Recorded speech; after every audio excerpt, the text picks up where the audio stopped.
That puts the Patriots on the clock. Yeah. At pick number 3. So what did you do here for the Patriots?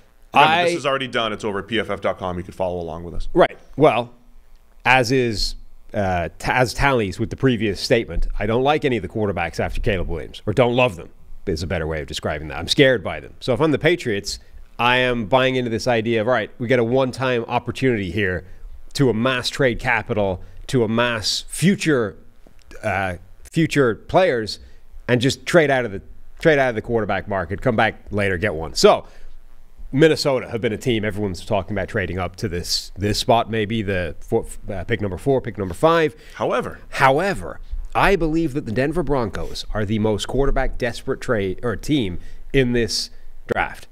I don't think that they can send Russell Wilson packing, eat the largest dead cap hit in NFL history, have the whole thing resting on Sean Payton's reputation, and for them to just sort of sit pretty at 12 or wherever they're picking and go, now we're just going to grab Bo Nix. They're going to get aggressive. They're going to go. Now, okay, they're going to have to get creative because they don't have the kind of trade capital that the Vikings have, but I think that Denver is going to get aggressive, and in this particular draft, they trade the house and they go up for Jaden Daniels at number 3. We've said this a lot. The Broncos are the biggest wild cards in the draft. It reminds me a little bit. We just had, we were just talking Bears and the Justin Fields saga a couple years ago when they traded up. And remember that offseason, the Bears, there was all the quarterback movement, and then the Bears got Andy Dalton, and they were picking at 19. And it was like, okay, every other team in the league is making this power move for quarterback, or they're in position to draft one. And the Bears are like, oh, we're going to roll with Andy Dalton. That's all we have. And then they got into the draft and they traded up to go get Justin Fields.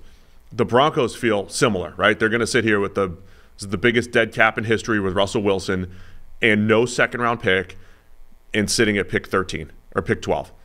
And they've got 5 teams ahead of them that could draft quarterbacks. So the Broncos, it's probably the most uncomfortable spot as far as QB situations go in the NFL. No offense to Jarrett Stidham. Right.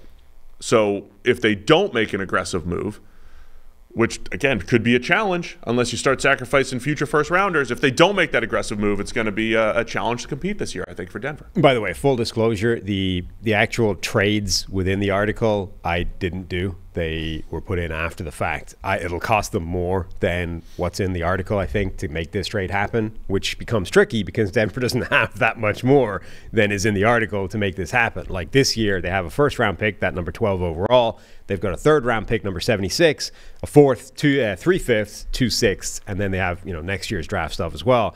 So they're going to have to get creative. And speaking of creative, when I first did the mock, I couldn't remember what I actually traded to make it happen. One element I did remember, though, like 30 seconds ago, Marvin Mims was part of that trade. Marvin Mims gave New England Marvin Mims as part of this trade. That's good for the Patriots. Can have a breakout season, playmaker. Yeah. Anyway, point being, Broncos need him too, though. Broncos are going to trade the farm to get up to number 3 and select Jaden Daniels.